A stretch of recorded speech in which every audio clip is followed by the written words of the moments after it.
Will the United States invade Iran? In military jargon, this would be called boots on the ground, meaning military operations that involve troops directly on the territory. There are indications that the United States is preparing limited ground operations on some islands in the Strait of Hormuz or in the Persian Gulf. The reason? To try to strangle Iran by targeting its energy exports. Let's explain what's happening. Twice, Trump has postponed the attack on Iran's energy system, extending by 10 days the deadline given to Iran to reopen the Strait of Hormuz, moving it to April 6. Officially, Trump says he is waiting for the ongoing negotiations, even though Iran denies that they are happening. Trump's real intention might be to buy time to deploy additional forces in the region. CNN and the Associated Press report that the United States could deploy 2 battalions on the ground. This means about 1,000 to 2,000 soldiers from the 82nd Rapid Deployment Division. This is a unit designed to be deployed anywhere in the world in less than 24 hours. The USS Tripoli could be sent in support of this operation.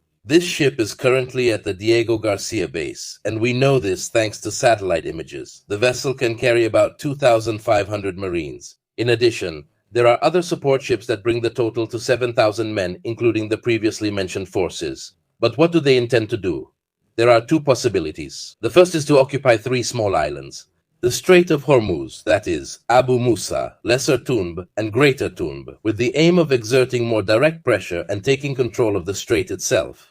The other possibility is to occupy the island of Karg, which is located in the Persian Gulf. The island has already been subjected to bombings in recent days that targeted military installations, but not energy and oil facilities. Because the island is a very important oil terminal for Iran, through which about 90% of its production passes before being exported. A military occupation of Karg would represent coercive leverage against Iran, given the country's dependence on its exports. Iran has lost offensive capability, but it can still continue to launch missiles and drones to exert sufficient pressure on its opponents. The risk is that striking Iranian energy infrastructure could trigger the same reaction, leading Iran to focus on the same type of structures in the Gulf monarchies, which in turn depend on energy resource exports. Once resource-producing infrastructure and the desalination plants are hit, these countries lose almost all of their economic livelihood and a large part of their water production for domestic consumption. In short, the United States wants to invade these islands with the aim of forcing Iran to soften its positions in the negotiations.